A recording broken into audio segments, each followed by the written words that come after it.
In today's math lesson of the point-slope form, we're going to write an equation. We learned in a previous lesson that the point-slope form of an equation is y minus y sub 1 equaling m times the quantity of x minus x sub 1. And in that lesson, we learned that y sub 1, m, and x sub 1 are numbers in the equation, where the y and the x variables stay as they are, variables. Let's see how this works. Example 1. A line with a slope of -3 passes through the point 1, -7, and we have to determine what its equation in point-slope form is. This is going to be great. Looking at what we've been given, we know that we have a slope, and that is represented by the letter m, and we have a coordinate point, and that is going to give us our x sub 1 and y sub 1 values.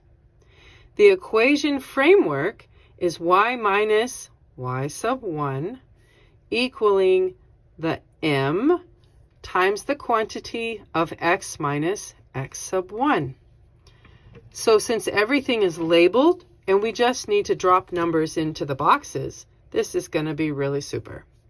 Our y sub 1 value is a -7. Our m is a -3. And our x sub 1 is a +1.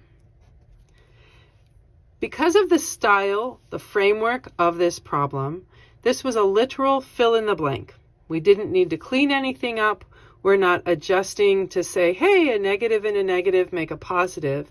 We are literally just filling in the blank, which makes this super easy and friendly. And there you go. Example 2.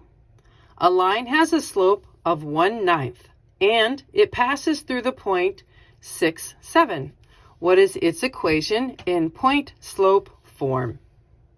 Well, this is pretty great in that we've already been told what the slope is, and that's our m, and we've been given a coordinate point where we know that the numbers are our x1 and y1 values. We have not, however, been gifted a framework to just drop numbers into. So we're going to have to build this ourselves, knowing that the framework would be y minus y1 equaling m times the quantity of x minus x1. Okay, now that we have taken the time to build the framework ourselves, let's go ahead and fill in the blanks. Our y sub 1 value is a 7.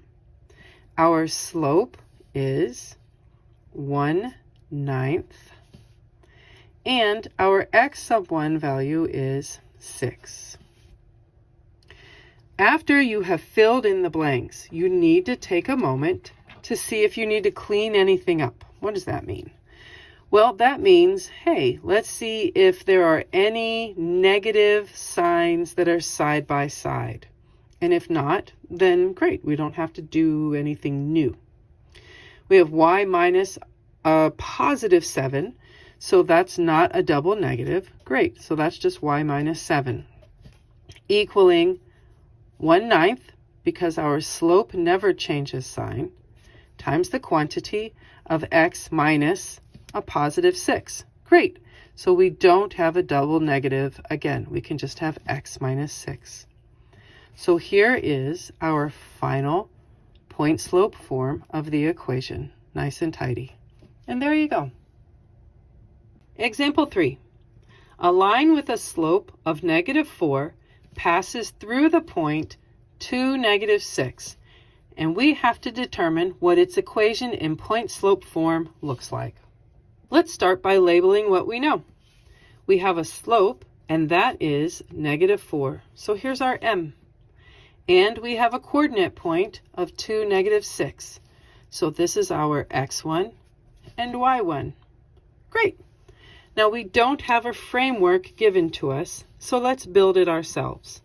Y minus y1 equals m times the quantity of x minus x sub 1. All right, now that we have our framework, let's fill it in. Our y sub 1 value is a -6. Our slope of m is at -4. And our x1 value is a +2. Good. Let's see if anything needs to be cleaned up and simplified. Do we have any double negatives? Ah, we sure do. Right here at the very beginning, y minus a -6. Well, you can't have a minus and a minus side by side. Everyone knows that. So we know that a negative and a negative side by side make a positive. This is truthfully y plus 6 equals. Okay, -4, no double negative here, so it's still just a -4, a -4, times the quantity of x minus a +2. No double negative there, so this will just be x minus 2. So all we had to clean up was actually this double negative here at the very beginning with our y plus 6. And there you go. Example 4. A line passes through the points 3, 7, and 1, 10. We have to determine its equation in the point-slope form. Oh no! We have not been given a slope! We've just been given 2 coordinate points. Okay, well we know how to get a slope, having been given 2 coordinate points. It's been a long time since we've looked at this, so let's take a moment to review. Each coordinate point is x and y. Our first point is point 1. Our second point is point 2. So we have x1, y1, and x2, y2. We can find, if we don't remember, the formula to find the slope is y sub 2 minus y sub 1 over x sub 2 minus x sub 1.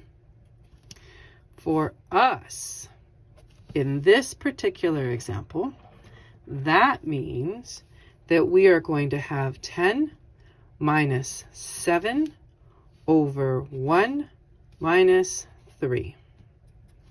And when you clean that up in a calculator or on your own with your beautiful brain skills, 10 minus 7 is 3, 1 minus 3 is -2, and you can place that negative either up on top or down or over in front. Either way works just fine. So now we know our slope. Good.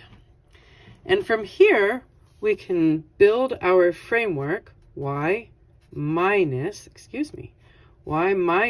y sub 1 equals m times the quantity of x minus x sub 1. All right. Well, you might be saying, you have 2 coordinate points. Does it really matter which coordinate point you put in there? The answer is no, it doesn't. Especially if this is an online platform that you're working with. You could put either point in there. I'm going to choose the first one because why not? So let's place those numbers in. Y sub 1 has a value of 7. Our slope we found has a value of -3 halves. And our x sub 1 has a value of 3. Last but not least, we have to see if we need to clean it up. Are there any double negatives? Y minus 7, not a double negative. It can just stand as it is. Our slope happens to be negative, and that's fine. And then x minus 3 is also not a double negative. Great. So we didn't have to change anything as we set up our final equation. And there you go. In our fifth and final example, we are told that the points -3, 1 and -2, -1 fall on a particular line, and we have to determine the equation that connects them in the point-slope form. Well, again, we were given 2 coordinate points, but no slope. So we know that we are not going to be tripped up with this, because if you are given 2 coordinate points, we can go ahead very quickly and determine the slope of the line that connects those 2 points. So let's do that. By filling in our places in the formula with our coordinate points, this will be pretty quick. y2 is -1. y1 is +1. x2 is -2. And x1 is -3. So if you put this in a calculator, or if you just clean this up on your own, it'll be pretty quick. And you find out that the slope of the line connecting these 2 points happens to equal -2. All right, now we have our slope. I don't, however, have a framework. Let's build one for the point slope form. Y minus y1 equals m times the quantity of x minus x1. Okay, so now all we need to do is pick either coordinate point and fill in the boxes. I'm going to choose the second coordinate point for this particular problem. Why? Because we can. It doesn't matter. It'll work just fine. So our y value is -1, our slope is -2, and our x value will be -2. Last step, final step. Let's see if we need to clean anything up. Do we have any double negatives? Y minus -1. Yes, right there. So a negative and a negative make a +1 equals a slope of -2, that stays as it is, times the quantity of x minus a -2. Oh, we have another double negative to make a positive.